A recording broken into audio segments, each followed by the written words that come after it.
भिखारियों के कैद हो जाने के बावजूद भी कब्रों में लाशें नहीं थीं। सब लोग अब तो बहुत ज़्यादा डर गए और इसका साफ मतलब यही था कि सब भिखारी बेकसूर हैं। तो ये काम किसका है? सब लोग मुंह लटकाए नंबरदार के साथ वापस आ गए। फिर नंबरदार के हुक्म पर यह तय पाया कि भिखारियों को रिहा कर दिया जाए, क्योंकि वो किसी को बिना कसूर के सज़ा नहीं दे सकते थे। इसलिए नंबरदार ने 2 लोगों को भेजा कि जाओ भिखारियों को इस कैद खाने से निकाल कर आओ।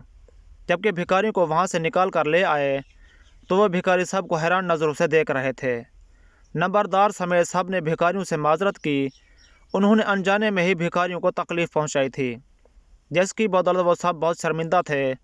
भिखारियों ने शुक्र अदा किया कि सबकी आंखों से गलतफहमी की पट्टी उतर गई थी। कोई बात नहीं, इंसान को गलतफहमी हो ही जाती है। अब आप हमें गैर ना समझें। हम गरीब ज़रूर है, हमारा पेशा है, कभी एक जगह कभी दूसरी जगह। हम किसी भी मकसद को लेकर यहाँ नहीं आए। उन्होंने कहा तो सब मज़ीद शर्मिंदा हो गए थे। भिखारी ने कहा हम तो यहाँ से चले जाएंगे, मगर अभी नहीं। हम उस इंसान को ढूंढेंगे, आपके साथ मिलकर कोशिश करेंगे जो ये सब काम कर रहा है। भिखारियों के सरबराह की बात सुनकर सब ने उन्हें कहा कि हम आपसे एक बार फिर से माजरत करते हैं और हम सबको मिलकर जल्द से जल्द इस बात का पता लगाना है कि आखिर ये सब काम कौन कर रहा है।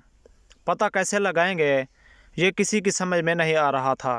अगर आप सब इजाज़त दें तो मैं कुछ कहूँ। एक भिखारी ने कहा तो सब ने इस बात में सर हिला दिया। दरअसल यहाँ से कुछ दूर एक मस्जिद है, वहाँ एक बहुत बड़ा इमाम है। वो किसी भी मुश्किल का हल रूहानी तरीके से करते हैं। वो हर मसले को जानकर इसका हल बता देते हैं। मुझे लगता है कि हमें इसके पास जाकर इस हकीकत के बारे में बताना चाहिए। हमें वही इस मुश्किल से निकालने का हल बता सकते हैं। भिखारी की बात सुनकर सब ने सर हिला दिया।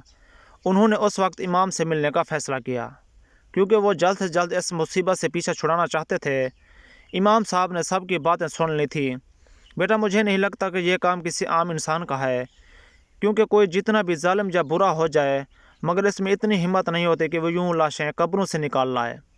इमाम साहब की बात सुनकर सब भी गहरी सोच में खो गए थे। मगर मौलवी जी, फिर हम कैसे पता लगाएंगे कि ये काम किसका है? मौलवी साहब इनके चेहरे पर मौजूद परेशानी देखकर बोले, बेटा जो भी है इस मसले का हल तो हर सूरत करना है। मुझे ये पता तब ही चलेगा ये काम कौन कर रहा है जब मैं उस जगह जाऊंगा। मौलवी साहब की बात सुनकर सब ने सर हिला दिया और मौलवी साहब के साथ वापस गाँव आ गए। मौलवी साहब को कब्रिस्तान ले गए। मौलवी साहब खाली कब्रों को बड़ी अजीब नज़रों से देख रहे थे। कुछ देर तक इन कब्रों के करीब खड़े कुछ पढ़ रहे थे। इस दौरान इनकी आंखें बिल्कुल बंद थीं। कुछ देर गुजरने के बाद मौलवी साहब ने झट से आंखें खोलीं और तेज़ तेज़ कदमों से कब्रिस्तान से बाहर निकलने लगे। सब लोग तो ये जान गए यहाँ कोई बहुत बड़ी ख़तरनाक बात है, जिसकी वजह से मौलवी साहब यूँ खामोश हो गए। इसलिए उन्होंने मौलवी साहब की पैरवी की थी। नंबरदार के डेरे पर पहुंचकर सब ने मौलवी साहब से पूछा कि आखिर आपने वहाँ ऐसा क्या देख लिया था कि आप बिना किसी को कुछ कहे यूं चुपचाप वापस चले आए। मौलवी साहब ने सब की बातें सुनी और सबसे बोला, बेटा तुम सब भी सुनोगे तो सुन हो जाओगे, ये कोई मामूली बात नहीं है। दरअसल तुम नहीं जानते कि वो चुड़ैल किस कदर ख़तरनाक है। वो तकरीबन 100 साल बाद एक बार फिर से गोश्त खाने आई है। मौलवी साहब प्लीज़ जो भी बात है खुलकर बताएं। एक शख्स ने कहा तो मौलवी ने गहरा सांस लिया और कहा, दरअसल आज से 100 साल पहले एक चुड़ैल थी। इसका नाम सिर्फ आदमखोर चुड़ैल नहीं था, बल्कि इसका मनपसंद शौक़ भी यही था। वो आदमखोर थी। वो आए रोज़ कई इंसान का खून पीती, गोश्त खाती थी। लोग इससे बहुत डरते थे और इस आदमखोर चुड़ैल की वजह से लोगों का रहना मुश्किल हो गया था। एक दिन इस चुड़ैल को मज़ा चखाने वाला आदमी मैदान में उतरा। उसको ख़त्म नहीं कर सका, हाँ, मगर इतना ज़रूर कर कि इस चुड़ैल को 100 साल के लिए एक बोतल में कैद करके इसने समंदर में बहा दिया। और अब 100 साल मुकम्मल हो चुके हैं। वो आदमखोर चुड़ैल आज़ाद हो गई है। अब तो सिर्फ कब्रों से निकाल कर मुर्दों का गोश्त खा रही है। जब ऐसा ऐसा सारी कब्रें खाली हो जाएंगी और अपनी भूख मिटाने के लिए गाँव वालों का इस्तेमाल करेगी। वो चुड़ैल बहुत ख़तरनाक है। मौलवी साहब की बातें सुनकर सब बहुत परेशान हो गए। उन्होंने कभी सोचा भी ना था कब्रें खाली होने के पीछे इस कदर भयानक राज भी होगा। जो हकीकत थी मैंने आप सबको बता दी। अब आगे तुम सबको हिम्मत करके इस चुड़ैल का खात्मा करना होगा, वरना चुड़ैल हर तरफ तबाही मचा देगी। मौलवी साहब, आप हमें मेहरबानी करके ये बताएंगे इस चुड़ैल का खात्मा कैसे मुमकिन है। अब ये सिर्फ हमारे ही लिए नहीं बल्कि सब इंसानों के लिए बहुत ज़रूरी हो गया है कि जल्दी से इस चुड़ैल को ख़त्म किया जाए। बुजुर्ग भिखारी की बात ने सबको मुतासर कर दिया। मौलवी साहब ने सबको बताना शुरू किया कि किस तरह वो इस ख़तरनाक चुड़ैल को ख़त्म कर सकते हैं। सब गौर से मौलवी साहब की बातें सुन रहे थे। सभी गांव वाले तैयारी करके कब्रिस्तान की तरफ मौत का खेल खेलने चले गए। मौलवी साहब भी इनके साथ थे। अब शाम ढल रही थी, हर तरफ अंधेरा छा रहा था। मौलवी साहब ने कहा कि सबको मिलकर बहुत हिम्मत से इस चुड़ैल का मुकाबला करना होगा।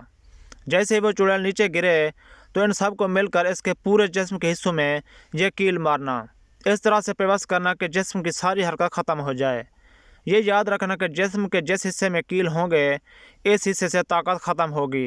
अगर तुम लोगों ने इसमें कोताही की तो चुड़ैल तुम सबको 1 मिनट में मार देगी और फिर कुछ नहीं बचेगा। आप हमारी कामयाबी के लिए दुआ करना। मौलवी साहब कब्रिस्तान के दरमियान में जय नमाज बिछाकर पढ़ाई करने लगा। इतने में अचानक कब्रिस्तान के साथ, जो कि एक बहुत बड़ा बेर का दरख्त था, इसमें से अजीब सी रोशनी निकलने लगी। सब गांव वालों ने अपनी अपनी पोजीशन संभाल ली। अचानक इस बेर के दरख्त के दरमियान में से एक दरवाजे की शक्ल खुलने लगी और फिर ऐसे दरवाजे का एक पट खुला और अंदर से अजीब व गरीब मंजर देखने को मिला। यूँ लग ही नहीं रहा था कि लिबास पहने लंबे बालों वाली औरत नीचे मुंह किए बैठी होगी। और फिर सब गांव वाले डर के मारे सुन्न हो गए। चुड़ैल का चेहरा इस कदर भयानक था और वो चुड़ैल ऐसा ऐसा बाहर आने लगी। इसका रुख एक कब्र की जानिब था। इसके चेहरे पर एक मुस्कुराहट थी। यही वक्त था जब सब गांव वालों को इस पर हमला करना था। चुड़ैल ने भयानक आवाज़ें निकाली तो गांव वालों ने चुड़ैल पर हमला कर दिया। वो इस हमले के लिए तैयार ना थी, इसलिए मुंह के बल ज़मीन पर गिरी। इससे पहले कि वो संभलती, सब गांव वालों ने इसके जिस्म के पूरे हिस्से में कील पेवस्त कर दिए। वो मुसलसल कुरानी आयात का विर्द भी कर रहे थे। कील जैसे ही इसके जिस्म में पेवस्त हुए तो वो चुड़ैल तड़पने लगी। कुछ देर बाद ख़तरनाक चुड़ैल का खात्मा हो गया। सब ने खुदा का शुक्र अदा किया और मौलवी साहब को भी ये खुशखबरी सुनाई। भिखारियों को सब ने बहुत रोका मगर इनके जाने का वक्त आ गया था, इसलिए मौलवी साहब के जाते ही वो भी रवाना हो गए। इनकी अच्छाई से बहुत मुतासिर हुए। ज़रूरी नहीं कि गलती ना समझ लोगों से ही हो, कभी कभी बड़ों और समझदार से भी गलती हो जाती है। गलती पर अकड़ने की बजाय उसे तस्लीम करके दुरुस्त करने वाले ही अच्छे इंसान होते हैं। दोस्तों, हमारे चैनल को सब्सक्राइब ज़रूर करें। शुक्रिया।